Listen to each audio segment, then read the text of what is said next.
موردی نخوانده خیر باشه اینو بالاخره اگر بگید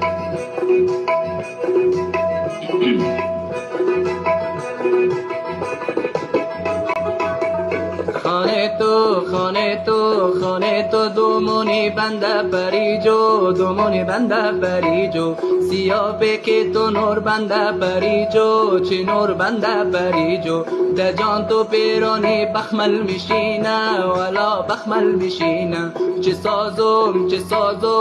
سازم ملک کو بنده پریجو که کو بنده پریجو پری بالا بلای نظر کدی خدای دی یا غیل تنای مغول و غم تمای پری